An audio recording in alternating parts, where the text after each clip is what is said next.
করণীয় কি ছিল এটাও করি না, যেটা করণীয় ছিল। কেউ তো এটা ধারেই ধারে না। হ্যাঁ, হইতেছে ফিলিস্তিনে হইতেছে, আমার কি? আচ্ছা বলেন, আপনার দেশটা ফিলিস্তিনের থেকে কম? আমি তো যুক্তি দিয়ে আপনাকে বুঝাবো। ফিলিস্তিনওয়ালা গাজাওয়ালাদের তো একটা করিডোর আছে, যেই করিডোর দিয়ে ওরা ঢুকতে পারবে মিশরে। আপনার করিডোর কোথায় আছে? আপনার করিডোর তো বঙ্গোপসাগর। তাইলে আজকের থেকে কলা গাছ লাগাইতে শুরু করেন। যদি সাঁতার দিতে হয় তাহলে 2-4টা দিয়ে একটা বেলা বানায় কমসে কম সাঁতার দেওয়া যাবে। ছোটবেলা কলা গাছের বেলায় চড়তাম, বেলা ছিলেন তো? হ্যাঁ, তাহলে কলা গাছের চাষাবাদ বেশি করেন।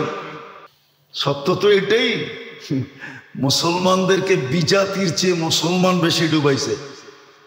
কবির ওই কথা সত্য, মুঝে আপনু নে লুটা গैरू में कहां दम था, मुझे আপনু নে লুটা गैरू में कहां दम था। আমাকে আমার মানুষ ডুবাইছে। অন্যের ডুবানোর ক্ষমতা কখন ছিল? দুনিয়ার সবচেয়ে ভীতু জাতি চিনেন না? চিনেন? হ্যাঁ, কে? দুনিয়ায় 2টা জাতি সবচেয়ে ভীতু, একটা হলো ইহুদি আর একটা হলো মূর্তি পূজক। এদের চেয়ে ভীতু জাতি দুনিয়াতে নাই। কিতাব বলে, কিতাব, সায়েন্স বলে। আর তৃতীয় হইল যারা ওদের সাথে বন্ধুত্ব রাখে, ওরা সবচেয়ে ভীতু। ওরা ভীতু জাতি। এই 2 জাতি দুনিয়ার সবচেয়ে ভীতু। 2 জাতি সবচেয়ে ভীতু জাতি। যদি মল্লযুদ্ধের যুগ থাকতো, সামনাসামনি যুদ্ধের যুগ, তাহলে আপনি বুঝতে পারতেন কত ভীতু। এখন তো অস্ত্র দিয়া লড়তেছে, ঠিক না? অস্ত্র সরাইয়া দিয়া দেখেন কতটুক লড়ে, কতটুক লড়ে। তো যেটা বুঝাইতেছিলাম, মুঝে আপনু নে লুটা। আজকে মুসলমানের কারণে মুসলমানের এই দুরবস্থা, ওদের কারণে না। কবির কথাই সত্য, মুঝে আপনু নে লুটা गैरू में कहां दम था, मेरी किश्ती वहां डूबी जहां पानी कम था। আমার নৌকা ওইখানেই ডুবছে যেখানে ডুবার কথা না। আরেকটা আছে না, ইস ঘর কো আগ লাগি है इस घर के चिराग से। এই ঘরে আগুন লাগছে এই ঘরের আগুন দিয়ে। আমাদের কারণেই আমাদের দুরবস্থা। আল্লাহ আমাদের দুরবস্থা চাপায়া দেন নাই। বোঝা গেল অপারেশন চলতেছে। আর যদি তা না হইতো, জুলুম যদি হইতো, বাস্তবিকই যদি কিছু হইতো, তাহলে আজকে 1.5 বছরে সাহায্যের চিহ্ন কখনো না কখনো দেখা যেত। সাহায্যের কোনো চিহ্ন তো দেখা যাইতেছে না। সাহায্যের চিহ্ন তো দেখা যাইতেছে না। আপনি বলবেন আফগানিস্তান জিতে গেছে। আরে এখন জিতলেই কি আছে, জিরু বানায়া তো হাতে উঠে দিছে, ঠিক না? হ্যাঁ, কি জিরু বানায়া তো উঠে দিছে, ঠিক না? এখন বললে তো মিডিয়ায় চলে যাবে, বলাও তো যাবে না। ইতিহাস তো আমরা জানি, কেননা ইতিহাস পড়ি বিদায় জানি। বলাও তো যাবে না। শুধু এতটুকু ইশারায় বলতেছি। হ্যাঁ, এখন কিন্তু বিশ্বাস করা অনেক কঠিন। বিশ্বাস করা, হ্যাঁ, টুপি দেখবেন, জুব্বা দেখবেন, দাড়ি দেখবেন, তসবি দেখবেন, কিন্তু ভিতরে ভিতরে দেখবেন ওর নেফাক আছে, ও মুনাফিক। ও আপনারই বিরুদ্ধে, আমারই বিরুদ্ধে। বুঝা খুব মুশকিল এখন। তাহলে পাকিস্তান আমলে আপনাদেরকে আমি বলতেছি, যেই কাঁচা টাকা ছিল, 1 টাকার যে কয়েনটা ছিল, ওটা 100% রূপা ছিল। কি আছে আপনার কাছে? 2-1টা নিয়ে আসেন, আমি কিনবো। 1 টাকারটা 2000 টাকা দিয়ে কিনবো, ক্যাশ। কচকচা নোট দিমু একবারে। ওই কাঁচা টাকা কোথায় গেছে? কে নিয়ে গেছে? ট্রেন বইড়া কে নিয়ে গেছে ট্রেন বইড়া? ওটি তো সব রূপা ছিল, পিওর রূপা, 1 তোলা রূপা ছিল, 1 তোলা, একবারে মাপা। এখনো 2-1টা আমাদের তাঁতি বাজারে আছে যেটা তোলা মাপার জন্য ওইটাই দিয়ে মাপে, আর তোলা লাগে না। কে নিয়ে গেছে? খালি ছিল না, আপনাকে খালি করে দিছে। আর বললাম না আগে, এতটুকুই বললাম। इस घर को आग लगी है, इस घर के चिराग से। এই জন্যই আল্লাহ আমাদেরকে শিক্ষা দিছিলেন যে মুসিবত যখন আসে অন্যের কথা বাদ দিয়া তোমরা যাদেরকে আমি সদিচ্ছায় মুসলমানের ঘরে অস্তিত্ব দিছি, উম্মতে মুহাম্মদী বানাইছি তোমার বেনিফিটের জন্য, তুমি লাভবান হবে এই জন্য, চির জান্নাত পাবে এই জন্য। মুসিবত আসতে দেরি, চিৎকার দিয়ে আমার দিকে ফিরতে দেরি করো না। যেরকম বাচ্চা যেরকম বিপদ দেখলে মা বইলা চিৎকার দেয়, বাবা বইলা চিৎকার দেয়, আল্লাহ শিক্ষা দিছিলেন বিপদ দেখলে আমাকে ডাইকো। ইদা আসাবাতহুম মুসিবাতুন ক্বালু ইন্না লিল্লাহ। আপনি দেখান আমাকে 60 লক্ষ ইহুদি মারছে কে? হিটলারের নামের সামনে টেরোরিস্ট আছে কিনা দেখান, চ্যালেঞ্জ আপনার সাথে। দুনিয়াতে এই পর্যন্ত সবচেয়ে বেশি মানুষ যারা মারছে, যারা দুনিয়ার থেকে চলে গেছে, একজনের নামের সামনে টেরোরিস্ট আছে কিনা দেখেন। কিন্তু আমি বলতেছি, মিডিয়ায় জিতেছে, সর্বপ্রথম মিডিয়া এদেরকে স্যাংশন লাগাবে টেরোরিস্ট কয়া। যে ইহুদির বিরুদ্ধে কেন, ইসরায়েলের বিরুদ্ধে কেন বললো, এদের ভিডিও চলবে না। ইন্ডিয়ার বিরুদ্ধে কেন বললো, ভিডিও চলবে না। টেরোরিস্ট শব্দটা মানে পয়দাই হয়েছে মুসলমানের লেগা। অথচ আপনি ইতিহাস উঠান, সবার বেশিরভাগ নামের সামনে হিরু লেখা আছে, টেরোরিস্ট একজনের নামের সামনে লেখা নেই। আজও দুনিয়া বলে না। টেরোরিস্ট শব্দটা তৈরি হয়েছে আপনার জন্য, আর ওইটি আমার দেশের মানুষও ব্যবহার করে, আমার দেশের মানুষও ব্যবহার করে, আমার দেশের মানুষও ব্যবহার করে, এরাও ব্যবহার করে।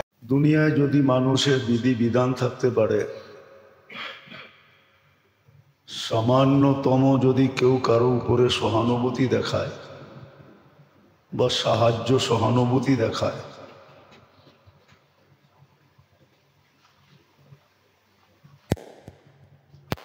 সাহায্য সহানুভূতির দ্বারা মানুষ মানুষের সাথে আশাও রাখে, আকাঙ্ক্ষাও রাখে। উদাহরণস্বরূপ যদি দেওয়া হয়, তাহলে মালিক পক্ষ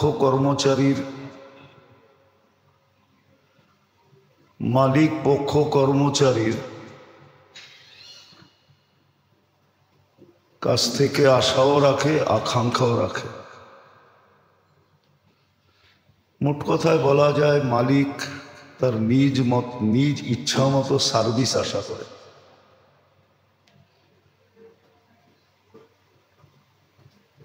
কেননা মালিক পক্ষ কর্মচারীর উপরে সাহায্যও করে, সহানুভূতিও দেখায়, বিদায় যতটুক প্রাপ্য এর চেয়ে বেশি আশা করে। আর এটাই চিরাচরিত নিয়ম। তাহলে যে আল্লাহ আমাদের উপরে এতগুলা দয়া করলেন, মানুষ হিসাবে বানায়া সৃষ্টির ভিতরে শ্রেষ্ঠত্ব দিলেন, যদিও সমগ্র সৃষ্টির দিকে যদি তাকাই, তার তুলনায় আমাদের ভিতরে ন্যূনতম কিছু আছে কিনা, এটা একটা মানুষ বিবেক দিয়া ভাবলে, যদি বিবেক থাকে আর বিবেক দিয়া চিন্তা করে, তাহলে হয়তো বুঝে আসবে। যে ন্যূনতম আমাদের ভিতরে অনুগত্য নাই।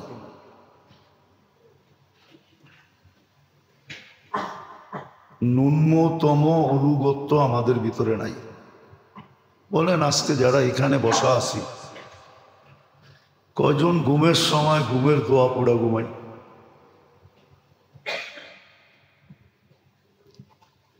কয়জন ঘুমের দোয়া জানি? তো ঘুমের দোয়াটা তো আমার সেফটির জন্য ছিল, আল্লাহর জন্য তো ছিল না। ঘুমের দোয়াটা কিন্তু আমার সুরক্ষার জন্য ছিল।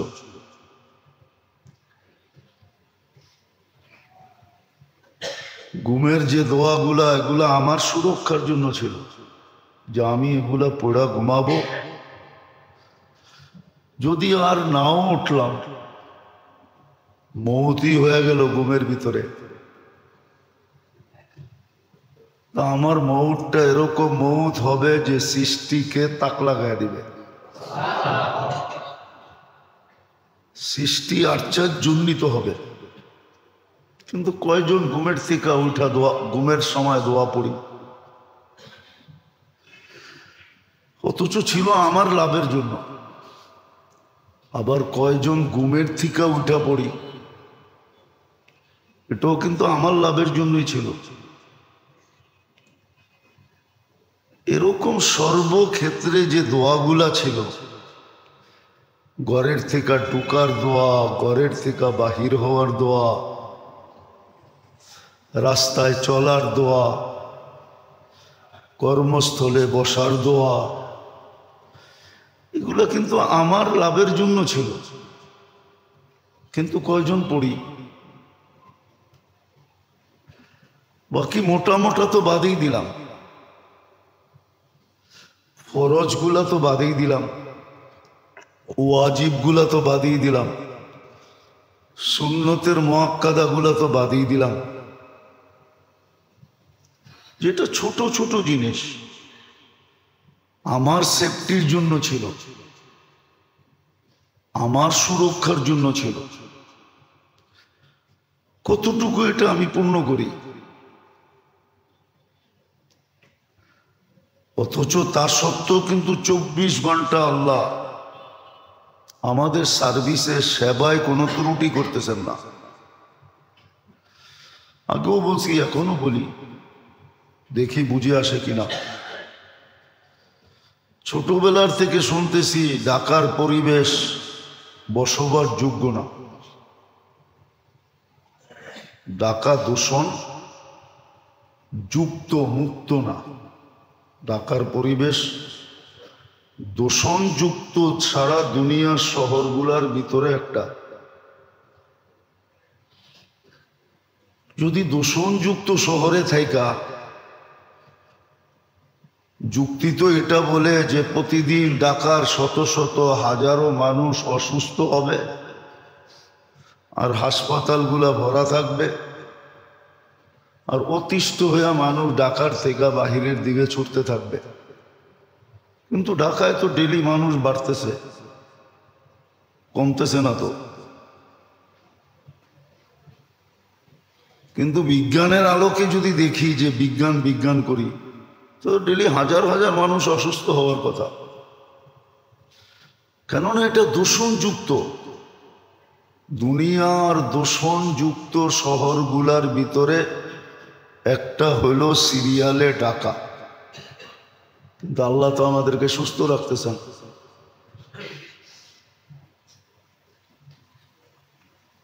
আল্লাহ আমাদেরকে সুস্থ রাখতেছেন। তুলনামূলক দেখলে দেখা যাবে গ্রামগঞ্জ সবকিছুর থেকে ঢাকার মানুষ অনেক সুস্থ। এরকম ঢাকা না, বাংলাদেশের প্রত্যেকটা সিটির অবস্থাই এরকম। জনবহুল যতগুলা সিটি আছে ঢাকাতে, বিশেষ করে বিভাগীয় সিটিগুলা, সব দূষণালা, দূষণ মুক্ত একটাও না। সব দূষণযুক্ত। তো আল্লাহ যে আপনাকে আমাকে 24 ঘন্টা সার্ভিস দিতেছেন, সেবা দিতেছেন, উইদাউট পে, কারো কাছ থেকে কোনো বিনিময় নেন না, বরং করণীয় যে আমাকে দিছিলেন ওটা আল্লাহর জন্য দেন নাই, যে মানুষ করলে আল্লাহ ইত্য বাইরে যাবে না। আল্লাহ সাফ ঘোষণা দিছেন, লা ইয়াজিদ ফি মুলকি শাই, আমার রাজত্বে কিচ্ছু বাড়বে না, চুল পরিমাণও বাড়বে না। আবার এটাও ঘোষণা দিছেন, আমার রাজত্বে চুল পরিমাণও কমবে না, না বাড়বে না কমবে, বিরুদ্ধে চলে গেলেও কমবে না, সব এক মনা হয়ে গেলেও বাড়বে না। আল্লাহ তো আল্লাহ, আল্লাহ তো আল্লাহ, আপনার আমার লাভের জন্য দিছেন। তো যেটা বলতেছিলাম, যে মানুষ মানুষের কাছে তো সমীহা, ভক্তি, শ্রদ্ধা, অনুগত্যতা মানুষ মানুষের মাঝে দেখায় বটে, কিন্তু যে আল্লাহ 24 ঘন্টা আমাদেরকে সার্ভিস দিতেছেন, কয়েকদিন আগেও আমি দেখাইছি আপনাদেরকে, ইচ্ছা করলে পুরা শরীরটাকে খুলে দেখানো যায়, যে এই শরীরটা যদি প্রযুক্তির মাধ্যমে চালানো হতো, যেমন হাজারো জিনিস প্রযুক্তি দিয়ে চালানো হয়, প্লেন প্রযুক্তি দিয়ে চলে, শিপ প্রযুক্তি দিয়ে চলে, গাড়ি ঘোড়া প্রযুক্তি দিয়ে, গাড়ি প্রযুক্তি দিয়ে চলে, মেশিনারি এটাও প্রযুক্তির অন্তর্ভুক্ত। যদি আমাদের দেহটা প্রযুক্তি দিয়ে চালাইতে হতো, তাহলে আমার তো মনে হয় দুনিয়ার সবচেয়ে বৃহত্তর ফ্যাক্টরি হইতো একটা মানুষের বডিকে চালানোর জন্য। কিন্তু আপনি আর আমি তো দেখতেছি বিনা পয়সায় চলতেছে। প্রযুক্তি এত উন্নত, আগেও বলছি এখনো বোঝানোর জন্য বলতেছি, প্রযুক্তি এত উন্নত, তারপরেও ডেলি একবার ডায়ালিসিস করতে পারে না, 7 দিন ডায়ালিসিস ইম্পসিবল। ডাক্তারি শাস্ত্রে 7 দিন ডায়ালিসিস নাই, ঊর্ধ্বে 5 দিন আছে, 5 দিন। সপ্তাহে 3 দিন হইলেই ডাক্তার সতর্কতা সিগন্যাল বাজায় দেয় যে যেই কোনো মুহূর্তে কিছু ঘটতে পারে, কেননা সপ্তাহে 3 দিন ডায়ালিসিস, আর 72 ঘন্টার ভিতরে 12 ঘন্টা লাগে ডায়ালিসিসে, 3 4 12, 4 ঘন্টা একবার ডায়ালিসিস। ওই আল্লাহ তো কুদরত দিয়ে আপনাকে ডেলি 36 বার ডায়ালিসিস করে, 36 বার ডায়ালিসিস 24 ঘন্টায়। একবার ডায়ালিসিস করলেই তো কাইত হয়ে যায়, কয়েক ঘন্টা কাইত হয়ে থাকে। কাইত হওয়া বোঝেন? হ্যাঁ, বিছনায় পড়ে থাকে কয়েক ঘন্টা। ডায়ালিসিস তো দেখেন নাই, কোত্থেকে বুঝবেন? 2টা ক্যানোলা লাগে, 2টা, একটা দিয়া রক্ত বাহির হয় আপনার শরীর থেকে, ওটা মেশিনে যায়, মেশিন ডায়ালিসিস করে, আবার ওইটাই আরেকটা দিয়ে আপনার ভিতরে ঢুকায়। যে জানে, যার ডায়ালিসিস হয় ও জানে ডায়ালিসিস কত কষ্ট। উচিত তো ছিল মুখে ফেনা উঠায় ফেলা, মুখে ফেনা উঠায় ফেলানো উচিত ছিল আমাদের, আল্লাহ আল্লাহ করতে করতে। কিন্তু সারাদিনে তো 100 বার আল্লাহ আল্লাহ বলে না।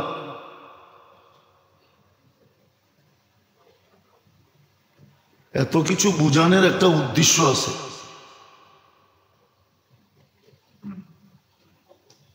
এতগুলা সম্মান দ্বারা সম্মানিত করলেন,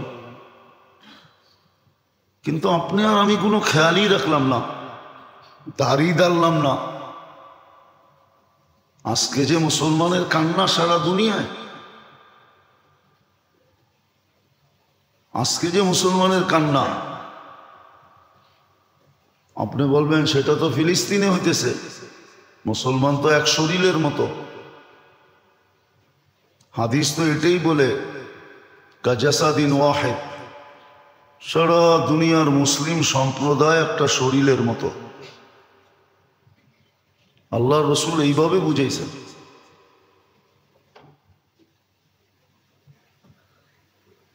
যে চোখে যদি ব্যথা হয় তো সারা শরীর ব্যথিত হয়, সারা শরীরই তার জন্য দৌড়ায়। অঙ্গের কোনো একটা অঙ্গ নাই যেটা কাজ না করে। তো মুসলমান তো একটা শরীরের মতো ছিল। আরেক দিকে যদি তাকাই তো আল্লাহ তো জুলুমও করেন না। লাইসা যাল্লামিল লিল আবিদ, কোরআন তো এটাই বলে, আল্লাহ জালেম না। আজকে যে দুরবস্থা মুসলমানের,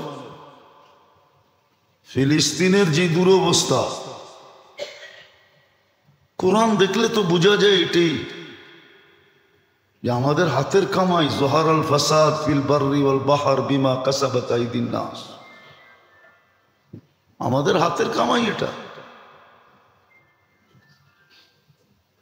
ভোগ করতে চাই 16 আনা, 16 আনাই আমরা ভোগ করতে চাই, কিন্তু 1 আনাও আমরা এর বিপরীতে যা করণীয় তা করি না। আচ্ছা বলেন, রাগ হয়েন না, বিসমিল্লাহ বইলা কয়জনে খাই? বা খাওয়ার সময় বিসমিল্লাহ কয়জনের মনে থাকে? বলেন, আমি বিসমিল্লাহ বইলা কয়জনে খায় যে আমি বিসমিল্লাহ বইলা খেলাম? আর খাওয়ার পরে কয়জনের মনে থাকে যে খাওয়ার পরে আমি দোয়া পড়লাম? খাওয়ার পরে তো একটা দোয়া এরকমও আছে যে পড়ার পরে পিছনের গুনাহ মাফ হয়ে যায়। দোয়া কোনো কঠিনও না, লম্বাও না। আলহামদুলিল্লাহিল্লাযী আত'আমানি হাদা বিগাইরি হাওলিন মিন্না ওয়ালা কুওয়া, বাস এতটুক, পিছনের গুনাহ মাফ। বলেন, জামাইকে জামাই আদর কয়দিন করে? অতদিন করে যতদিন মেয়েটাকে সুখে রাখে, শান্তিতে রাখে, আদরে রাখে, যত্নে রাখে, মায়ায় রাখে, স্নেহেতে রাখে। কি বলেন? যত বেশি আপনি করবেন তত বেশি শ্বশুর বাড়িওয়ালারা জামাই আদর করবে, ঠিক না? কি বলেন? জামাই আদর কতদিন করবে আপনাকে? আচ্ছা বুঝলাম, জামাই আদর করলো না তো কমসে কম তো সম্পর্কটা ঠিক করবে। আদর করে না, এখন সম্পর্ক ঠিক করে আদর নিবে। মুসিবত আসছে, সব আল্লাহর দিকে ফিরবে। মুসলমান তো এখনো আল্লাহর দিকে ফিরতেছে না। সারা দুনিয়ার মুসলমান যে আল্লাহর দিকে ফিরবে এমনও তো না। কয়েকজন দাড়ি টুপিওয়ালাই তো চিৎকার দিতেছে, বাকি দুনিয়া তো চুপ। নাইলে এখনো বলতেছি, মিডিয়ায় কথা চলে যাবে, ডেলি বলি যে এই সমস্যা মুসলমানের সাথে, এটা মিট করতে তো 1 ঘন্টা লাগে। যদি সারা দুনিয়ার মুসলমান কর্ণধাররা এক হয়, 60টা দেশের কর্ণধার যদি এক হইল, আজকে সবাই যদি একমত হইল,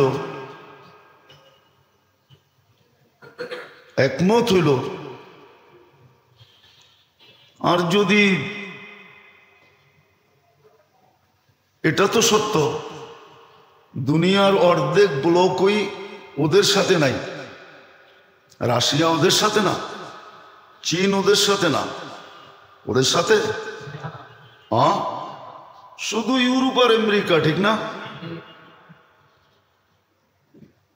বা এদের ব্লকে যারা আজকে মুসলমান বলুক যে আমরা 1 ঘন্টায় সমাধান চাই, 200 কোটির সাথে প্রেম করবা না 2 কোটির সাথে করবা, ডিসাইড করো। সারা দুনিয়া ইহুদি মাত্র 2 কোটি, 2 কোটি আমি বেশি বলতেছি। 2 কোটির সাথে প্রেম করবা না 200 কোটির সাথে করবা, ডিসাইড করো। একটা অবৈধ দেশের সাথে সম্পর্ক রাখবা না 60টা মুসলিম দেশের সাথে রাখবা, ডিসাইড করো। আমরা তোমাদের থেকে তাহলে মুখ ফিরায় নিব, বাকি দুনিয়ার সাথে আমাদের সম্পর্ক হবে। কেননা মুসলিম দেশগুলোতে যা আছে বর্তমানে 250 কোটি মুসলমান খায়া পোড়া আরো থেকে যাবে, কোনো জিনিসের সংকট হবে না। কিন্তু মুসলিম দুনিয়া তো এক হইতে রাজি না।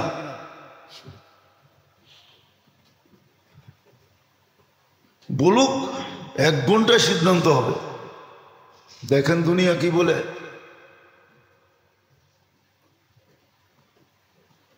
সত্য এটাই, আমি যেটা বুঝাইতে চাইতেছি এটাই সত্য। যদি সারা দুনিয়ার মুসলিম কর্ণধাররা এক হয়, তাহলে 1 ঘন্টার মাসলা না, 1 দিনের মাসলা না। যদি চাইপা ধরে যে ডিসাইড করে উঠতে হবে, নাইলে তোমাদের সাথে আমাদের সম্পর্ক শেষ, আমরা অন্য সম্পর্ক খুঁজব। আর কতদিন? তালাক তো এই জন্যই হয়, ঠিক না? কি জন্য হয়? আরে বলেন না কেন? তালাক কেন হয়? তালাক কেন হয়? এই জন্যই তো হয়, ঠিক না? হ্যাঁ, অথচ দুইজনের একজনের কোনো অঙ্গ আরেকজনের কাছে লুকাইত না, লুকাইত ছিল। হ্যাঁ, দুইজনের কত কাছে ছিল, দুইজন কত ছিল না, ছিল না? তালাক হওয়ার পরেও যদি স্ত্রী রাস্তায় যেতে স্বামীকে দেখে তো মনে মনে ভাবে তোর কোনো কিছু আমার কাছে লুকাইতো না। আর স্বামীও যদি স্ত্রীর বোরকার ভিতরেও দেখে তো মনে মনে ভাবে তোর কোনো কিছু আমার কাছে লুকাইতো না, ঠিক না? তারপরও কি বিচ্ছেদ, তারপরও কি, তারপরও।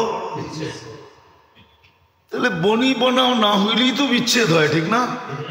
হ্যাঁ, তাহলে মুসলমান কর্ণধাররা কেন এক হইতে পারতেছে না? কিন্তু আল্লাহরও একটা সিস্টেম আছে, মনে রাখেন। কিন্তু বিশেষভাবে মুসলমানের জন্য, কেননা মুসলমানের জন্য, মুসলমানের ঘরে নির্বাচিত কিন্তু আল্লাহর পছন্দে। আপনি মুসলমানের ঘরে আসছেন আল্লাহর পছন্দে। একটা কথা মনে রাখেন, মনে উঠলো এই জন্য বলতেছি। আমাদের সমাজ ভাবে কি জানেন? আমাদের শিক্ষিত সমাজ ভাবে যে ওদের রঙে রঙিন হইলে মনে হয় ওরা আমাদেরকে ভালোবাসবে। কসম খোদার, এই ধারণা আপনার 100-এ 100 ভুল। কেননা আমরা দেখি, বিশেষ করে আমি বলতেছি, আমি দুনিয়ার কম এমিগ্রেশন দেখি নাই। আপনি আর কয়টা এমিগ্রেশন দেখছেন? আমি দুনিয়ার 103টা এমিগ্রেশন দেখছি। আমেরিকান পাসপোর্ট হোল্ডারও দেখছি, ইংল্যান্ডের পাসপোর্ট হোল্ডারও দেখছি, ইউরোপের পাসপোর্ট হোল্ডারও দেখছি, কানাডা অস্ট্রেলিয়ান পাসপোর্ট হোল্ডারও দেখছি। আপনি যত সাইজা যান, আপনার পাসপোর্টটা যখন স্ক্যান করবে তখনই ওর চক্ষুগুলা বড় বড় হবে, বড় বড়। কেননা আপনার পাসপোর্টে লেখা আছে ইউ আর মুসলিম। কেননা ও একটা জিনিস জানে যেটা আপনি জানেন না, আমরা জানি না ওটা। আমাদের এই শিক্ষিত সমাজ জানে না, যারা নিজেদেরকে এডুকেটেড বলে। আমাদের কর্ণধাররা জানে না। আমাদের সমাজের যারা শিক্ষিত এই সুশীল বলেন আর ফুশীল বলেন, এরা এটা জানে না। আমি একটা উদাহরণ দিলে বুঝে আসবে। অনেক সময় দেখা যায় কয়লা উপর দিয়ে আগুন নাই, বিলকুল ঠান্ডা, হাতে নিলেও মনে হয় ঠান্ডা, কিন্তু কয়লাটা যখন ভাঙে তো দেখা যায় ভিতরে এখনো একটু আগুনের ছোঁয়া রয়ে গেছে, লাল লাল দেখা যায়। ওটাকে যখন বাতাস দেয় তো আবার আগুনের কুণ্ড হয়ে দাঁড়ায়। ওরা জানে আপনি জন্ম নেওয়ার সাথে সাথে আপনার কানের ভিতরে যে আজান আর একামত দিছে, ওটা হলো ওই ভিতরের আগুনের কুণ্ডটা, যেটা উপর দিয়া 100% যদি বোঝা যায় যে এটা নিবানো, এখানে আগুন নাই, কিন্তু ও জানে ওই বাংলে ভিতরেরটা বাহির হবে। এটা কখনো মেটানো যাবে না। এই জন্য আপনার পাসপোর্ট দেখলেই প্রমাণ দিব আপনাকে, লোক আছে আমার কাছে এখানে প্রমাণ দিব। ইংল্যান্ডের পাসপোর্ট সাজ ওজের চেয়ে বেশি। আমরা যাই আমরা দেখি তো মুসলমান মেয়েরা কোন সাজে ঢোকে। আরব বলেন অনারব বলেন, ওদের যে পোশাক আশাক, আটা সাটা বোঝেন? আটা সাটা বোঝেন কি? দুর্মিয়া আটা সাটা বলে একবারে চিপা চাপা এমন পোশাক, ওদেরকে ফেল করে দিছে। ওরা ওই পোশাক পরতে লজ্জা পায়, কিন্তু মুসলমান মেয়েরা লজ্জা পায় না, ওরা ওই পোশাক পরে। কিন্তু যখন পাসপোর্ট পাঞ্চ করে তো 2-4-5 মিনিট ওকে দেখতে থাকে। কিন্তু কোনো হোয়াইট চামড়াওয়ালা যদি পাসপোর্ট দিল, শুধু পাঞ্চ করলো আর ওর দিকে তাকাবেও না, শুধু এক নজর তাকায় বলবে ইউ আর গো, তুই যা। আমি আপনাদেরকে চিত্র দেখাইতে পারবো না আর মুখে বলতে পারবো না। ওরে 2-4-10 মিনিট দেখতে থাকে, পায়ের থেকে মাথা পর্যন্ত। কেন? ওর জানে এটা আমাদের রঙে রঙিন হইলেও কি হবে, আগুনের শেষ বিন্দুটা এর ভিতরে লুকানো আছে, এটা নিবানো যাবে না। কেন? এটা প্রথম দিন পুশিং হয়েছে, প্রথম দিন। কোন দিন? যেই দিন জন্ম নিছে ওই দিন পুশিং হয়েছে। এই জন্য আমাদের সমাজের অনেকে ভাবে যে আমরা বুঝি ওদের রঙে রঙিন হইলেই, আমাদের ছেলে পেলেকে বানাইলেই ওরা মনে হয় আমাদেরকে আপন মনে করবেন। নো, আপনি আমাকে বিশ্বাস করাইতে পারবেন না কোনো যুক্তি দিয়া না, মিডিয়া যুক্তি। দ্বিতীয় আরেকটা শুনে রাখেন, আপনি যতই ওদের হয়ে কাজ করেন, আপনার মৌত একদিন ওদের হাতেই হবে। প্রমাণ দিন 2-4-10টা বড় বড় প্রমাণ দেওয়া যাবে। বলেন মির্জাপুরের মৌত কার হাতে ছিল?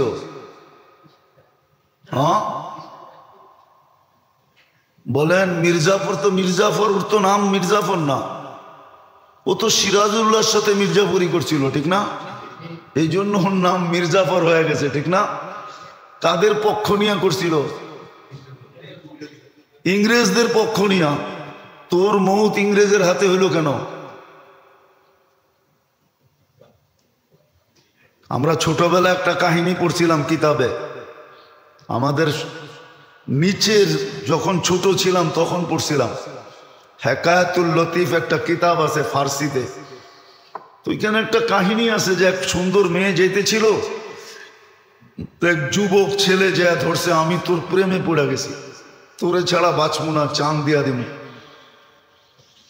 ধরা বসে তো মেয়ে একটা বুদ্ধি আটছে যে তুই আমার এতই প্রেমে পড়লি, জানি দিয়া দিবি। তো একটা যুক্তি দাঁড় করাইছে, শোন আমি আর কি সুন্দর, তুই আমার সৌন্দর্য দেখি তো পাগল হইছস, জানটা দিয়া দিবি। পিছনে কিন্তু আমার বোন আসতেছে, ও আমার চেয়েও অনেক সুন্দর। যখন ওকে এই কথা বলছে তো পিছের দিকে তাকাইছে, তো মেয়ে দৈরা লাগায়া দিছে গালে এক চটকনা। যে তুই যদি আসলেই আমার প্রেমে পড়তি, তাহলে আমি যতই বলতাম যে সুন্দরী পরী এই সেই, তাহলে তুই কোনোদিন পিছে তাকাইতি না। বিদায় বোঝা গেল তুই 2 নম্বর। আপনি যতই ওদের হয়ে কাজ করেন, ওরা কাজ নিবে বটে, তারপরে ওরা বলবে তুই গাদ্দার। স্বজাতির সাথে যখন করতে পারছিস, তো কোনো না কোনো একদিন তুই আমাদের সাথেও করবি। বিদায় রাখবো না বাস, বাজবে না বাসি। কাজ নেওয়ার দরকার ছিল, কাজ নিছি, তোকে সাইজ। বলেন সাদ্দামকে যারা যে দড়ায়া দিছিল, ও কোথায় এখন? ও কি ক্যানাডায় বাস করে, না আমেরিকায় বাস করে, না ইংল্যান্ডে বাস করে? বলেন আমাকে, জানেন কিছু? কিছুই তো জানেন না। ওকেও তো ওরা শুট করে দিছে, ওকেও তো মেরে ফেলছে। যে না, আমাদের সমাজ ভাবে কি, আমরা দেখি তো আমেরিকায় যারা বাস করে, যতই ওদের রঙে রঙুক না কেন, ইংল্যান্ডে যারা সিলেটি বাস করে বলুক, নাই তো সিলেটি এখানে আছে, ওদের রঙে যারা রঙিন হয় বলুক, সাদা চামড়া আলারা ওদেরকে কোন চোখে দেখে? কোন চোখে দেখে? আপনি ভাবছেন মন্ত্রী হয়ে গেছে, এমপি হয়ে গেছে, ওটা আইওয়াস সারা দুনিয়াকে দেখানোর জন্য মন্ত্রী বানায়া দিছে, এমপি বানায়া দিছে। যা দেখেন ওর পাওয়ার কতটুকু আছে। এক হোয়াইটের সামনে ওর কোনো পাওয়ার নেই। হোয়াইটই, ওরা জানে এটা মন্ত্রী হইলে কি হবে, সবকিছু খুইলা দিয়া মন্ত্রী হয়ে গেছে। হইলে কি হবে, ভিতরের আগুন এখনো আছে, ভিতরের আগুন এখনো আছে। সত্য এটা। আমি আপনাদেরকে সত্য কাহিনী দিতে পারি, সত্য এটা। তো যেটা বুঝাইতেছিলাম যে আজকে যে মুসলমানের দুরবস্থা, মুসলমানের যে দুরবস্থা, এটা আল্লাহর ঘোষিত দুরবস্থা। বাংলা একটা কথা বলে, সোজা আঙ্গুলে ঘি না উঠলে বেকা আঙ্গুলে উঠাইতে হয়। আল্লাহরও কথা এটাই। সদিচ্ছায় আমি তোমাদেরকে মানুষ বানাইছি, মুসলমানের ঘরে জন্ম দিছি। তোমাদের ভাগ্য খোলার জন্য আমি আমার বন্ধু দিছি। মুহাম্মদুর রাসূলুল্লাহ আসছেন আমাদের ভাগ্য খোলানোর জন্য। আপনি একটা কথা চিন্তা করেন না, আপনার ভাগ্য খুলছে কিভাবে? সমস্ত উম্মত এক নেকি করলে এক নেকি হতো, আর আপনি এক করলে শুরু 10-এর থেকে। কতর থেকে? শেষ কোথায়? শেষ বেগায়ের হিসাবে যায় শেষ। আপনি শুরু তো 10 থেকে, শেষ হইল হিসাব যেখানে শেষ ওইখানে। এত বড় ভাগ্য আপনার করলো। একটা দেখাইলাম, সর্বদিকে আপনার ভাগ্য খুলা দিল। জমিনের রাজত্ব তো আমাদেরকেই দিছিলেন। হ্যাঁ, ইন্নাল আরদা ইয়ারিসুহা ইবাদিয়াস সালিহুন। কোরআন তো এটাই বলে, জমিনের রাজত্ব তোমাদের জন্য ছিল, কিন্তু একটা শর্ত ছিল, সালিহুন। আমি যেমন চাই তেমন যদি হও, তাহলে জমিনের রাজত্ব তোমাদের। ইতিহাস তো দেখছে একটা সময়, ইতিহাস ছিল, মুছে দেওয়া যাবে না। ইতিহাস ছিল এক সময়, আপনি ইতিহাসের পাতা উঠান, মুসলমানের পেটের বাচ্চা পর্যন্ত বাতা পাইত। ইতিহাস এক সময় ছিল। বিজাতি সদ ইচ্ছায় তার কামার 60% মুসলমানকে দিয়া, তারপরে মুসলমান বাধ্য করতেন না যে আমার সমাজে তোমাকে থাকতে হবে না। নিজের ইচ্ছায় বলতো তোমার সমাজে আমি থাকবো, আমার কামার 60% তোমাদেরকে দিব, তারপরও আমাকে তোমার সমাজে রাখো। 40% দিয়ে আমি যতটুকু সুখে থাকবো, আমার সমাজে 100% বিলাইও আর 100 ভাগের 1 ভাগ সুখ আমি পাবো না। কেন? ওদের সমাজটা এরকমই ছিল, দাসত্বের সমাজ ছিল। আমরা ওই যুগে জন্ম নেই নাই, যেই যুগে জমিদারি প্রথা ছিল। জমিদারির প্রথার ভিতরে যারা জন্ম নিয়েছিলেন আর যারা সময় কাটাইছে, ওগুলো কবর থেকে উঠে জিজ্ঞাসা করতে হবে যে তোমাদের সময়টা কিরকম কাটতো। প্রজা হিসাবে যারা জীবন কাটায় গেছেন, ওদেরকে কবর থেকে উঠে জিজ্ঞাসা করতে হবে ওরা কিভাবে সময় জীবন কাটাইছে। চাই মুসলিম জমিদার হোক, চাই অন্য সম্প্রদায়ের জমিদার হোক, আপনি ইতিহাস উঠে দেখেন, গাটেন ইতিহাস। তো একটা সময় ছিল, যতদিন শর্ত পূরণ হইতেছিল, ইবাদিয়া সালেহুন, প্রমাণ আনা যায়। এই ইহুদিদেরকেই বলতো মুসলমান, হাদিসে আছে ইয়াকতুলু শারকিয়ুল গারবিয়া। শার্ক বলা হয় পূর্ব দিকে হলো মধ্যখানে দরিয়া উর্দুন, পূর্ব দিকে হলো ফিলিস্তিন আর উর্দুন, আর পশ্চিম দিকে হলো ইসরায়েল। হাদিসে আছে পূর্ব আলারা পশ্চিম আলাদেরকে হত্যা করবে। তো ইহুদিদেরকে বললে বলে তোমরা বলতেছো সত্য, কিন্তু এখানে একটা শর্ত আছে। আল্লাহ বলছে মুসলিম আব্দুল্লাহ, যে তোমরা এখন আল্লাহর বন্দাও না আর তোমরা এখন পারফেক্ট মুসলমানও না। যেদিন হবে ওদিন এই হাদিস সত্য হবে। আমরা মানি তোমরা কতল করবে। তখন ইহুদিরা সমস্ত জায়গায় আশ্রয় নিবে, আর সব জায়গার থেকে আওয়াজ আসবে, পাথরের থেকে আওয়াজ আসবে, ইয়া মুসলিম ইয়া আব্দুল্লাহ ওয়ারা ইহুদ।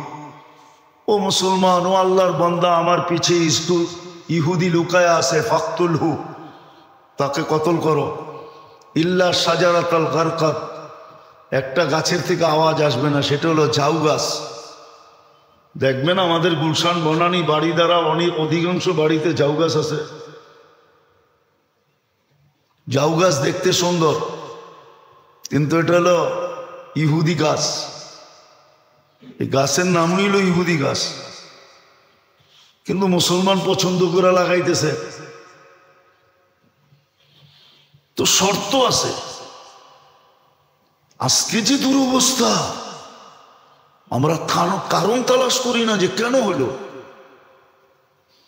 একের পর এক কেন হইতেছে। কারণ আল্লাহর অঙ্গীকারও আছে, আল্লাহর অঙ্গীকার আছে যে তোমাদেরকে আমি মানুষ মুসলমান উম্মতে মুহাম্মদী বানাইছি। যদি দেখি মেডিসিনে কাজ না হয়, ইবাদত বন্দেগী ছিল মেডিসিন,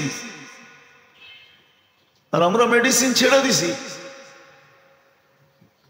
বললাম তো রাগ হয় না, খানা পর্যন্ত বিসমিল্লাহ বইলা খায় না, ঘুমানোর সময় দোয়া পর্যন্ত পড়ে না, উঠো দোয়া পড়ে না। সারাদিনেরটা তো বাদ দিলামই, 24 ঘন্টা আল্লাহর সার্ভিস নিতেছে। তো আল্লাহ তো বলে, অনেক সময় নিজের চয়েসের কারণে, পছন্দের কারণে সবার সামনে লজ্জায় নিজেকেই মুখ ডাকতে হয়। আছে এরকম পর্ব, আছে এরকম, মনে হয় বোঝেন নাই।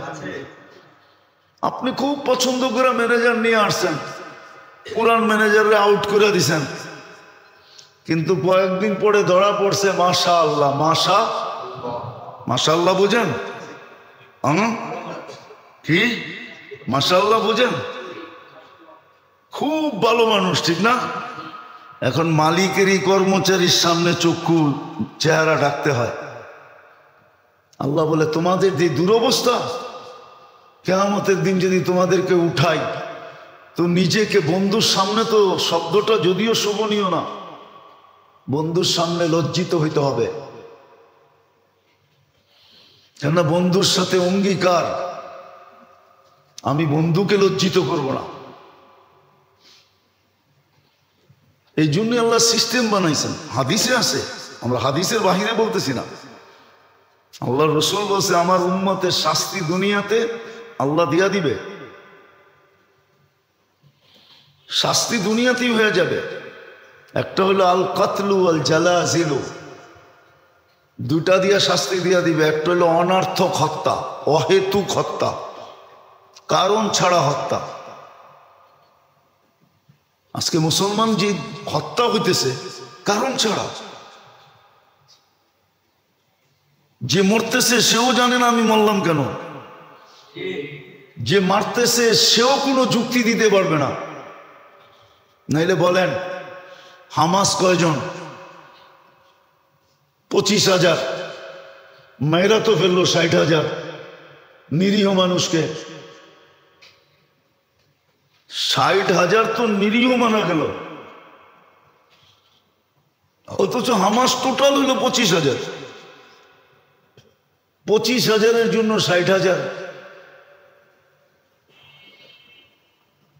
তারপরেও তো আমাদের বিবেকের পর্দা খোলে নাই। বলেন বাংলাদেশের কোন ইম্পোর্টার লেখছে, পত্রিকায় দিছে আমি আর ইসরায়েলি মাল ইম্পোর্ট করব না, ইসরায়েলি কোম্পানির মাল ইম্পোর্ট করব না। যদিও ডাইরেক্ট ইসরায়েল থেকে করতেছে না, কিন্তু ইসরায়েলি কোম্পানিগুলো তো সুস্পষ্ট, ঠিক না? ওদিন দেখলাম, খুব হাসি লাগলো, কোক খাইতেছে আর বাটার দোকান ভাঙতেছে।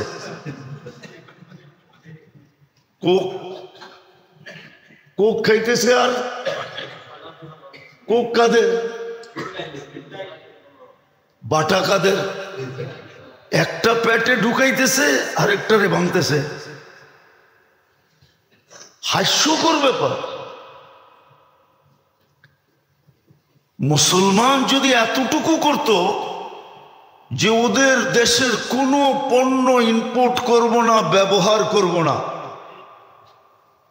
অথচ দেখেন আপনার ঘরের সাজসজ্জাই তো ওদের জিনিস দিয়া, এতটুক করতেও তো রাজি না, এতটুক করতেও তো রাজি না। আপনি বলবেন খাওয়ার জিনিস, আমিও বলবো খাওয়ার জিনিস। আপনি বলবেন ব্যবহারের জিনিস, আমিও বলবো ব্যবহারের জিনিস। কিন্তু আত্মমর্যাদা তো একটা জিনিস আছে, হ্যাঁ না নাই? হ্যাঁ, আপনার আত্মমর্যাদায় কি বলে? আপনার টাকা দিয়ে তো অস্ত্র কিনতেছে। পেপসিতে তো লেখাই, পেপসি অর্থ কি? হ্যাঁ, পেপসির মিনিংস হলো তোমার একটা পয়সা ইসরায়েলের জন্য, একটা পয়সা ইসরায়েলের জন্য তুমি জমা করো, সংরক্ষণ করো, একটা পয়সা। পি দিয়া প্লিজ, বুঝবেন তো না কোডওয়ার্ড? ওই যে মাঝে মাঝে কোডওয়ার্ড হয় না? হ্যাঁ, দেখেন না মেঘনা গ্রুপের উপরে লেখা কি MGI, ঠিক না? দেখেন না সব জায়গায় লেখা মেঘনা গ্রুপ অফ ইন্ডাস্ট্রিজ। ওইটারে 3 শব্দে 3 অক্ষরে আনছে। ঠিক এত বড় কথাটাকে নিয়ে আসছে একটা অক্ষরে, নাম হয়ে গেছে পেপসি। তো যেটা বুঝাইতেছিলাম, আমরা তো এটা করি না। তা আল্লাহ বলে বন্ধুর সামনে লজ্জিত হওয়ার থেকে আমার অঙ্গীকার, আমি না বন্ধুকে লজ্জিত করব, না বন্ধু আমার উপরে আঙ্গুল উঠানোর সুযোগ পাবে। দিছিলাম তো, গ্রামের একটা গ্রাম্য প্রবাদ বাক্য আছে, শখের পিঠা মধ্যে কাঁচা। পিঠাটা বড়, আপনাদের দেশে কিভাবে আছে জানি না, পিঠাটা বড় শখ করে বানাইছিলাম, কিন্তু ভিতরে শখের পিঠা, ভিতরে কাঁচা। দিছিলেন তো আমাদেরকে সব, কিন্তু আমরা তো ইজ্জত রাখি নাই। তো এটাও আমাদের কানে ধ্বনি দিয়া গেছেন, তোমাদেরকে পাক করার রাস্তা একটাই থাকবে, বলবেন তাইলে ঠিক আছে, বুঝলাম, যারা আল্লাহকে ছেড়া দিছে আপনারা কষ্টের শিকার হবেন কেন? যারা দিনদার, এটারও আল্লাহর রসুল সমাধান দিছেন। আম্মাজান জিজ্ঞাসা করছেন, আনুহলিকু আফিনা সালেহুন, আমাদের কি ধ্বংস হতে পারে নেককার লোক থাকা সত্ত্বেও? আল্লাহর রসুল বলছে, ইদা কাসুর আল খাবাস, খারাপ লোকের সংখ্যা যখন বাড়বে তখন নেককাররা এই দুনিয়াতে তাদের উপরও মুসিবত আসবে, তারাও বাঁচবে না। হ্যাঁ, আখেরাতে ডিসাইড হয়ে যাবে। আখেরাতে, আরে ভাই বসেন না, আপনি ওইখানে বসেন না।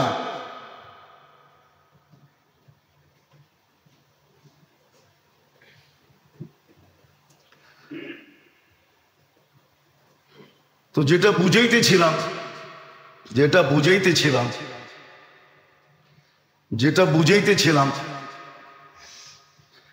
যে ভালো লোকেরা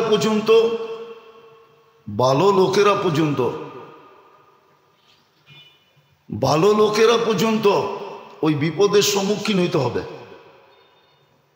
তো আজকে যে মুসলমানের দুরবস্থা, এটা আমাদের হাতের কামাই। আপনার হাতের কামাই, আমার হাতের কামাই।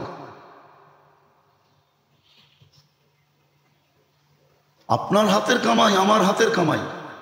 বুক করে সারাদিন আল্লাহরটা সারাদিন বুক করে সার্ভিস নেয় আল্লাহর, সেবা নেয় আল্লাহ, কিন্তু সারা দিনে 10 বার আল্লাহ বলতে চায় না। কেননা সামনে একটা সময় আসতেছে, কোয়ালিটিফাই তো বানাইতে হবে। হ্যাঁ, সামনে কিন্তু 2টা বিপদ আসতেছে, সামনে কিন্তু 2টা জিনিস আসতেছে। একটা দাজ্জাল, আপনি পাইবেন না তসবি করে দাজ্জালতে বেঁচে যাবেন। আপনি এটা পাইবেন না যে আপনি তসবি পড়েন দাজ্জালতে বেঁচে যাবেন। দাজ্জালতে বাঁচা এত সহজ না। দাজ্জাল থেকে তো ওই বাঁচবে যে পদ্ধতি অনুকরণ করবে। দাজ্জাল থেকে বাঁচার যে পদ্ধতি, ওই পদ্ধতি শতকরা একজন কেন, হাজারে একজন কেন, লাখে একজন করে কিনা সন্দেহ আছে।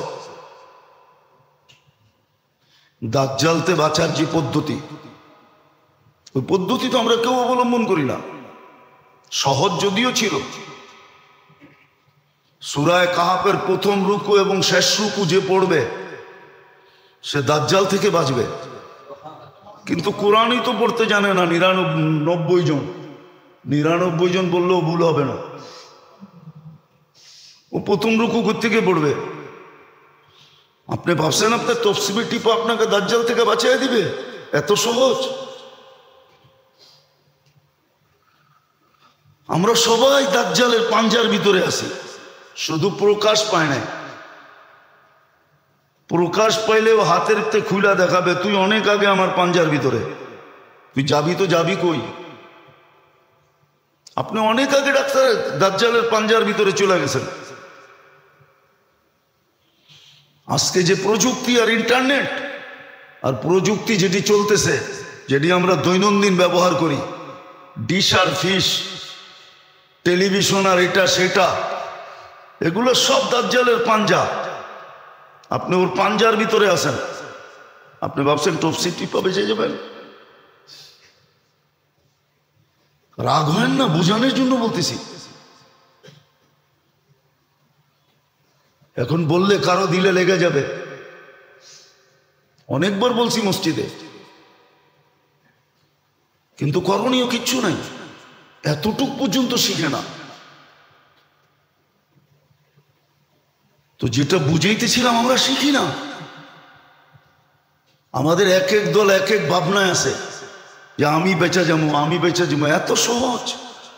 দুনিয়ায় কোনো নবী আসে নাই যেই নবী উম্মতকে দাজ্জালের ব্যাপারে সতর্ক না করছেন। আর আমাদের নবীজি তো সবচেয়ে বেশি করছেন। সেটা দাজ্জাল আমাদের ভিতরেই আসবে, আমাদের সময়ই আসবে।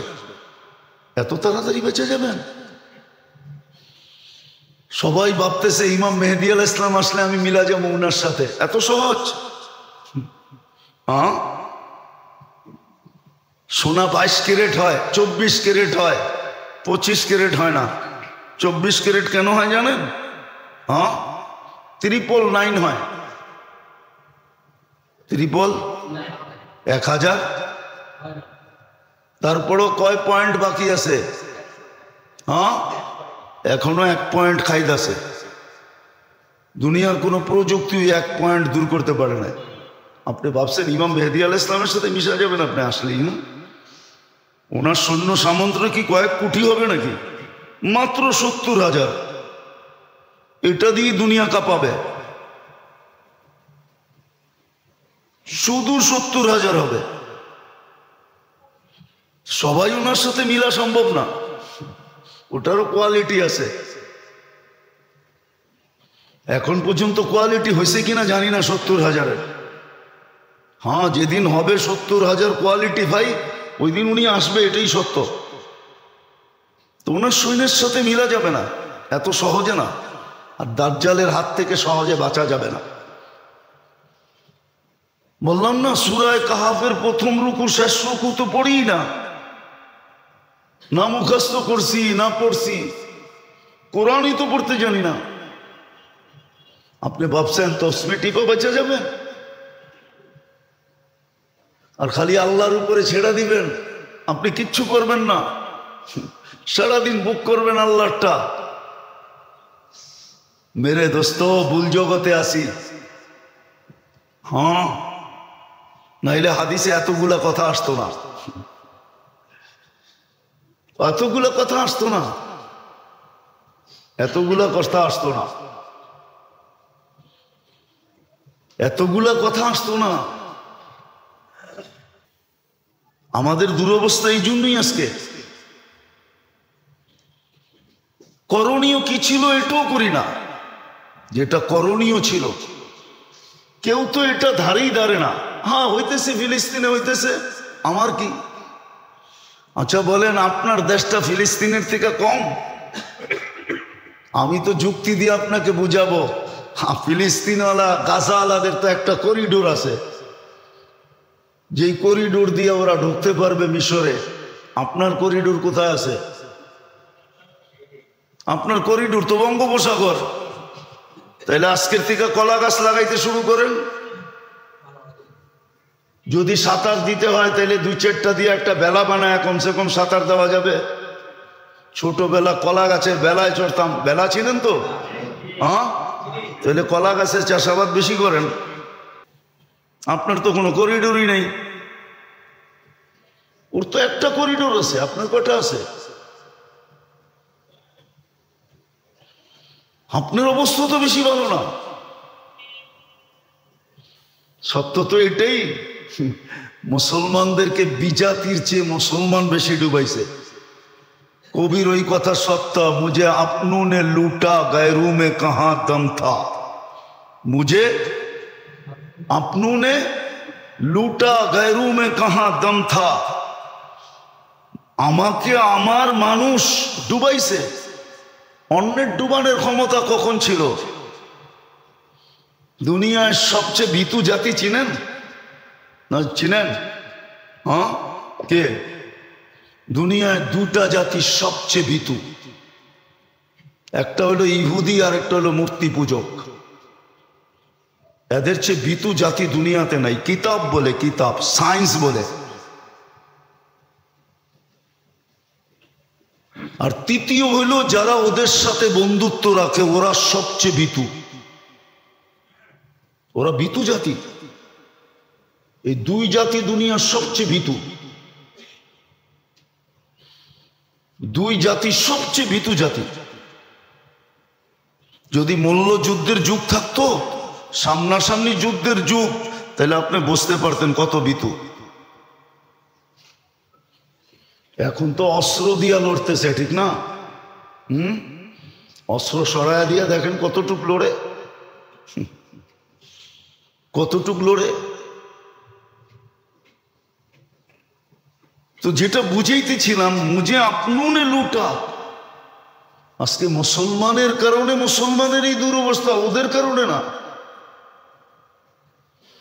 कबीर कथाई सत्य मुझे अपनों ने लूटा गैरों में कहां दम था मेरी किश्ती वहां डूबी जहां पानी कम था আমার নৌকা ওইখানেই ডুবছে যেখানে ডুবার কথা না আরেকটা আছে না इस घर को आग लगी है इस घर के चिराग से এই ঘরে আগুন লাগছে এই ঘরের আগুন দিয়ে আমাদের কারণেই আমাদের দুরবস্থা তাহলে আল্লাহ আমাদের দুরবস্থা চাপায়া দেন না বুঝা গেল অপারেশন চলতেছে আর যদি তা না হইতো জুলুম যদি হইতো বাস্তবিকই যদি কিছু হইতো তাহলে আজকে 1.5 বছরে সাহায্যের চিহ্ন কখনো না কখনো দেখা যেত সাহায্যের কোনো চিহ্ন তো দেখা যাইতেছে না সাহায্যের চিহ্ন তো দেখা যাইতেছে না আপনি বলবেন আফগানিস্তান জিতে গেছে আরে এখন জিতলেই কি আছে জিরু বানায়া তো হাতে উঠে দিছে ঠিক না হ্যাঁ কি জিরু বানায়া তো উঠে দিছে ঠিক না এখন বললে তো মিডিয়ায় চলে যাবে বলাও তো যাবে না ইতিহাস তো আমরা জানি কেননা ইতিহাস পড়ি বিদায় জানি বলাও তো যাবে না শুধু এতটুকু ইশারায় বলতেছি হ্যাঁ এখন কিন্তু বিশ্বাস করা অনেক কঠিন বিশ্বাস করা হ্যাঁ টুপি দেখবেন জুব্বা দেখবেন দাড়ি দেখবেন তসবি দেখবেন কিন্তু ভিতরে ভিতরে দেখবেন ওর নেফাক আছে ও মুনাফিক ও আপনারই বিরুদ্ধে আমারই বিরুদ্ধে বুঝা খুব মুশকিল এখন তাহলে পাকিস্তান আমলে আপনাদেরকে আমি বলতেছি যেই কাঁচা টাকা ছিল 1 টাকার যে কয়েনটা ছিল ওটা 100% রূপা ছিল কি আছে আপনার কাছে 2-1টা নিয়ে আসেন আমি কিনবো 1 টাকারটা 2000 টাকা দিয়ে কিনবো ক্যাশ কচকচা নোট দিব একবারে ওই কাঁচা টাকা কোথায় গেছে কে নিয়ে গেছে ট্রেন বইড়া কে নিয়ে গেছে ট্রেন বইড়া ওটি তো সব রূপা ছিল পিওর রূপা 1 তোলা রূপা ছিল 1 তোলা একবারে মাপা এখনো 2-1টা আমাদের তাঁতি বাজারে আছে যেটা তোলা মাপার জন্য ওইটাই দিয়ে মাপে আর তোলা লাগে না কে নিয়ে গেছে খালি ছিল না আপনাকে খালি করে দিছে আর বললাম না আগে এতটুকুই বললাম इस घर को आग लगी है इस घर के चिराग से এই জন্যই আল্লাহ আমাদেরকে শিক্ষা দিয়েছিলেন যে মুসিবত যখন আসে অন্যের কথা বাদ দিয়া তোমরা যাদেরকে আমি সদিচ্ছায় মুসলমানের ঘরে অস্তিত্ব দিছি উম্মতে মুহাম্মদী বানাইছি তোমার বেনিফিটের জন্য তুমি লাভবান হবে এই জন্য চির জান্নাত পাবে এই জন্য মুসিবত আসতে দেরি চিৎকার দিয়ে আমার দিকে ফিরতে দেরি করো না যেরকম বাচ্চা যেরকম বিপদ দেখলে মা বইলা চিৎকার দেয় বাবা বইলা চিৎকার দেয় আল্লাহ শিক্ষা দিয়েছিলেন বিপদ দেখলে আমাকে ডাইকো ইদা আসাবাতুম মুসিবাতুন ক্বালু ইন্না লিল্লাহ আল্লাহর দিকে ফিরা উচিত ছিল এখনো অপেক্ষা আছে আল্লাহ নাহলে হাদিসে কুদসি কেন আসতো আহলু মাসিয়াতি লা আকনুতুহুম মির রাহমাতি যেমন আপনারা বুঝবেন না হয়তো কোনো যুবক বুঝলে বুঝতে পারে কারো মোবাইলে এখনো মেসেজ আছে আমি মরণ পর্যন্ত তোর অপেক্ষায় থাকবো মনে হয় বোঝেন নাই আল্লাহ বলে কণ্ঠনালীতে রু আসার পূর্ব মুহূর্ত পর্যন্ত আমি মুসলমান তোর অপেক্ষায় থাকবো আমিও তোর অপেক্ষায় থাকবো তুই তওবা করবি আমি বন্ধু হয়ে যাবো আর তওবা না করবি তো তোকে পাক করতে হবে এটাই সিস্টেম মেডিসিন না চললে সার্জিক্যাল করতে হয় সার্জিক্যালও যদি না হয় তো বইলা দিতে হয় যে কদিন খাইলো তারপরে শেষ কিন্তু আল্লাহ আমাদেরকে তৃতীয় স্তরে নিতে চাইতেছেন না তৃতীয় স্তরে নিতে চাইতেছেন না যে আমি তোমাদেরকে ছেড়া দিলাম যেই কদিন বাঁচলা তারপরে জাহান্নামে ঢুকায়া দিব, এটা আল্লাহ চাইতেছেন না। আল্লাহ চাইতেছেন আমি অপারেশন করব। ইল্লাম ইয়াতুবু ফাআনা তাবিবুহুম। তখনের কারি হাদিস এটা যে অহেতুক হত্যা, কারণ ছাড়া হত্যা। তাহলে আপনাকে আমি লিস্টই দেখাইতে পারি। মুসলমান তো আজকে বিবেক হারা হয়ে গেছে। সবচেয়ে বেশি আমাদের কর্ণধাররা, ওরা ভাবে না। আপনি দেখান আমাকে 60 লক্ষ ইহুদি মারছে কে? হিটলার। হিটলারের নামের সামনে টেরোরিস্ট আছে কিনা দেখান, চ্যালেঞ্জ আপনার সাথে। দুনিয়াতে এই পর্যন্ত সবচেয়ে বেশি মানুষ যারা মারছে, যারা দুনিয়ার থেকে চলে গেছে, একজনের নামের সামনে টেরোরিস্ট আছে কিনা দেখেন।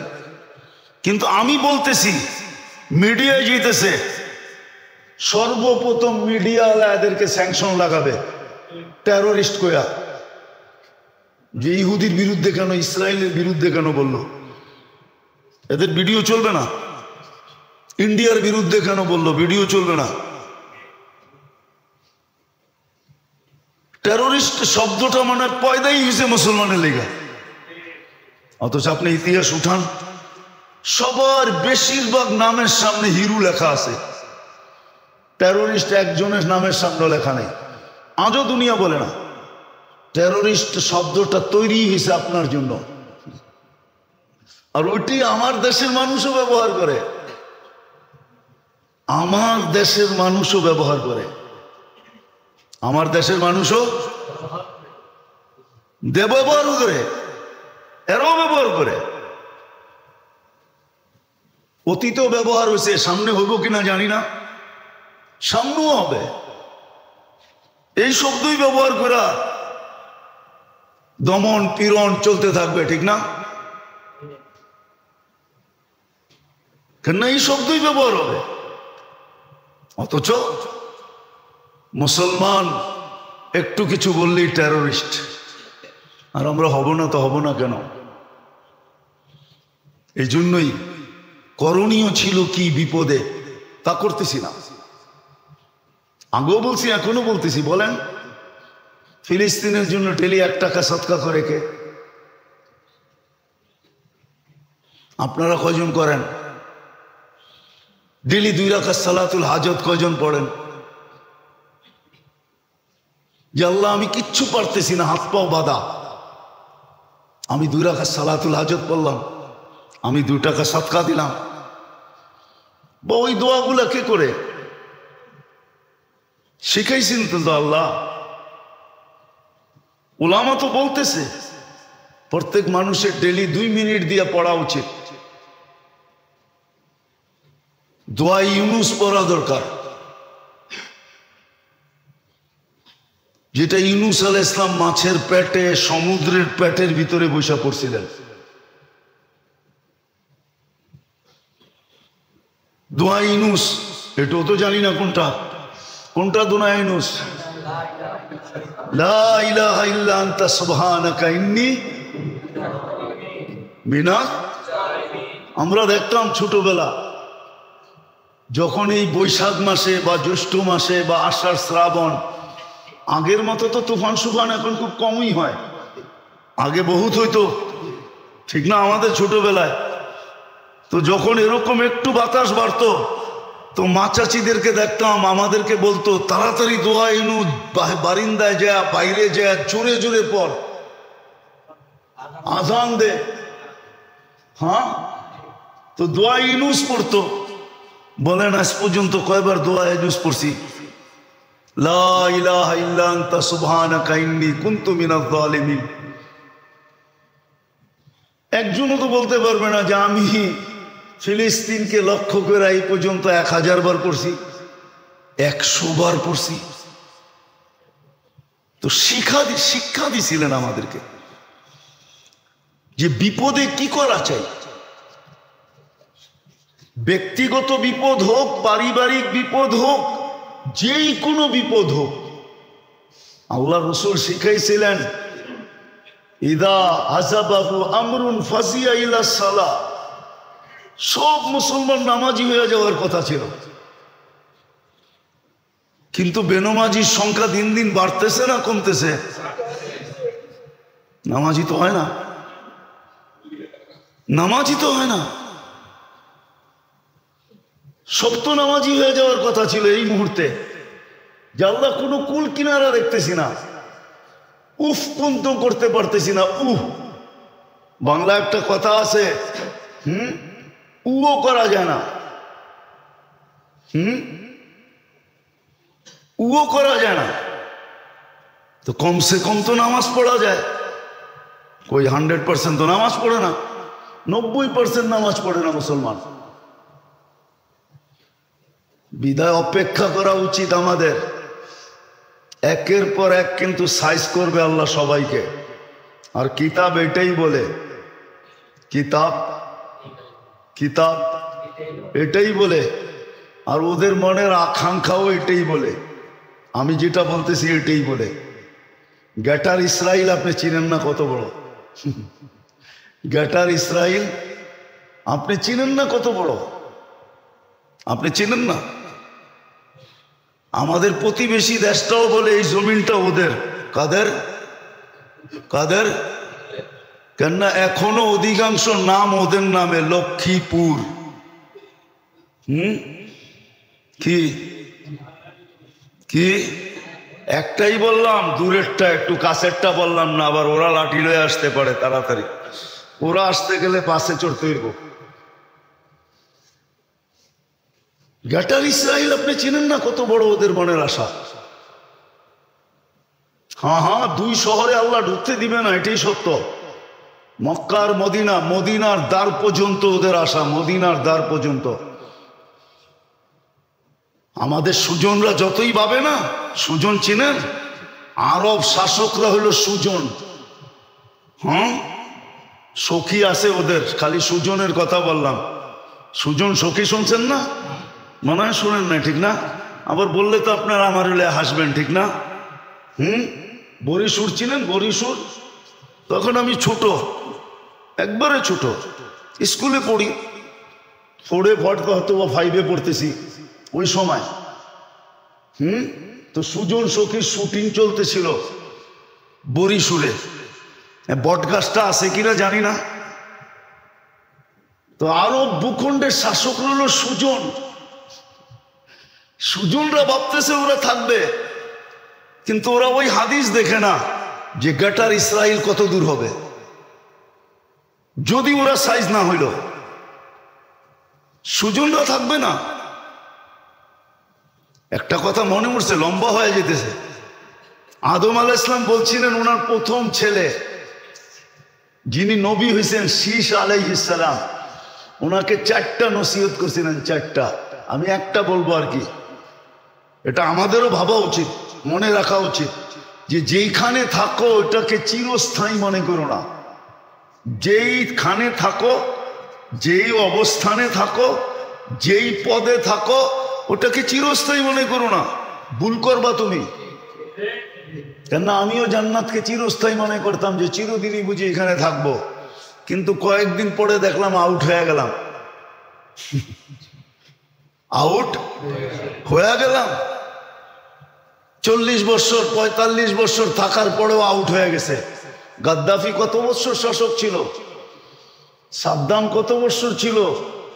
তিউনিসিয়ার প্রেসিডেন্ট কত বছর ছিল? 1600 বছরের রাজত্ব পারস্যওয়ালাদের ছিল, এক ফ্যামিলি। তারপরে তো আউট। রুমালাদের ছিল 1100 বছরের বেশি, তারপরে তো আউট। তা আদম আলাইহিস সালামের কথাই সত্য। কিন্তু আমাদের মিডল ইস্টের আরব ভূখণ্ডের সুজনরা এটা বোঝে না, যে একদিন না একদিন আমাদের আউট হইতেই হবে। আর আল্লাহ একদিন করবেই, বেইজ্জতির সাথে করবে। আপনি দিতে পারেন, চোখের সামনে তো আমরাই দেখতেছি। 42 সাল পর্যন্ত তো ছিল, ঠিক না? আজকে কয় সাল? 42 পর্যন্ত যেতে আর কয় বছর লাগবো? আশা কি পুরা হইল? কোন দিক দিয়ে না করছিল? কোন দিক দিয়ে না করছিল ব্যবস্থা? শুধু ফেসবুকে লিখছে। আজকে আমার কাছে এক ফ্যামিলি আসছে, শুধু ফেসবুকে লেখছে, আজ পর্যন্ত তাকে খুঁজে পায় না। আমি বলছি খুঁজে পাওয়ার কথা না, হয়তো সে মাটিতে মিশে গেছে, আর কোথায় পাবেন। শুধু ফেসবুকে এক আলেমে লেখছে, আজ পর্যন্ত তাকে পায় না। আজকেও সকালবেলা বলতেছিল এসা যে কোনো তদবির আছে কিনা, তাবিজ তোমার আছে কিনা, খুঁজা পাই কিনা। কেননা মার মনে তো আশা থাকে, ঠিক না? হ্যাঁ, সন্তান মরে গেলেও তো মার মনে মরে নাই, কিন্তু পাবে তো পাবে কোত্থেকা। এতদিন তো থাকলে বাহির হয়েই আসতো, আসে তো নাই, তাহলে বুঝতে হবে মাটিতেই মিশে গেছে। তো সত্য এটাই, আমাদের সুজনরাও থাকবে না। এরা যতই ভাবো যে আমাদের বাদশাহী চলে যাবে, রাজত্ব চলে যাবে। এই জন্য মেরে দোস্ত, শেষ কথা এটাই বলতে চাইতেছিলাম, বিপদ আসছে, চলেন আমরা সবাই আল্লাহর দিকে ফিরি। বলে বাকিগুলা কি করব না? না করব, ওগুলার আমি বিরুদ্ধে না। এটা আবার কেউ মনে করতে পারে যে সভা সমাবেশ এগুলার বিরুদ্ধে আমি, না। এইগুলা তো করব, শুধু এইগুলা করে ক্ষান্ত হব না। এইগুলার করার সাথে সাথে যেটা সবচেয়ে বেশি করণীয় আমাদের, সেটা হলো সবাই তওবা করে আল্লাহর দিকে ফিরা যাওয়া। এটা হলো সবচেয়ে বড় করণীয়। আল্লাহর কাছে চাওয়া, আল্লাহর কাছে চোখের পানি ঝরানো। উচিত ছিল মুসলিম স্কলারদেরকে যে সারা দুনিয়ার মুসলমানকে এই কথা বলে যে যেরকম আমরা বিক্ষোভ ডে, হ্যাঁ, বিক্ষোভের জন্য সমাবেশ করে থাকি, সারা বাংলাদেশে উচিত, সারা দুনিয়ার স্কলারদের বলা উচিত উম্মতকে যে এই সময়টা আমাদের তওবার সময়। সারা দিন তওবা করো, ইস্তেগফার করো, আল্লাহর কাছে মাপ চাও, সাহায্য চাও, আল্লাহর কদমে পড়ো।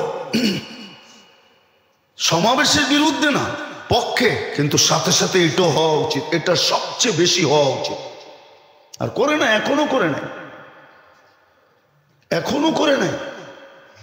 কুনুতে নাজেলা পড়ে কিনা আমি জানি না, ফজরের সময় পড়েন, পড়ে তো না। যদিও বলা হয়েছে এতদিন পরে কুনুতে নাজেলা পড়তে, ফজরের নামাজের দ্বিতীয় রাকাতে রুকুর থেকে উঠা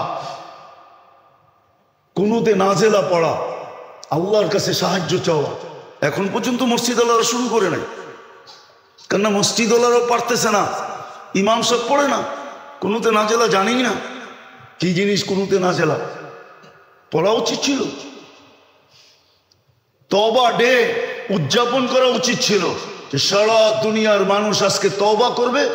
যদিও আজকে ফাউন্ডেশন বলছে যে প্রত্যেক জুমার মসজিদে যেন ফিলিস্তিনের জন্য দোয়া হয়, দোয়ার সাথে সাথে তওবা ডে উদযাপন করা উচিত ছিল।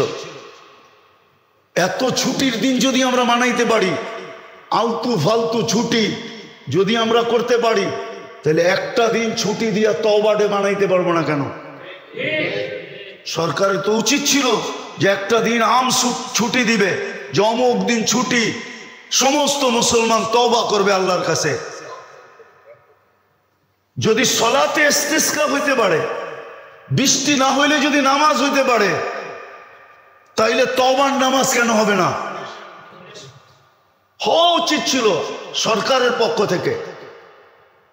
মুসলিম সরকার একটা দিন আম ছুটি, আমরা আল্লাহর কাছে আজকে তওবা করব, সাহায্য চাবো, ওটা হওয়া উচিত ছিল প্রত্যেকটা মুসলিম দেশে। তারপরে দেখতাম রং কি দাঁড়ায়, সিদ্ধান্ত কি আসে, ফয়সালা কি হয় আকাশ থেকে। উচিত ছিল আল্লাহ আমাদেরকে বুঝার, কমসে কম ব্যক্তিগতভাবে তওবা, ইস্তেগফার, সদকা, সালাতুল হাজাত, এটা আমাদেরকে পড়ার তৌফিক দান করেন। ওমা আলাইনা ইল্লাল বালা।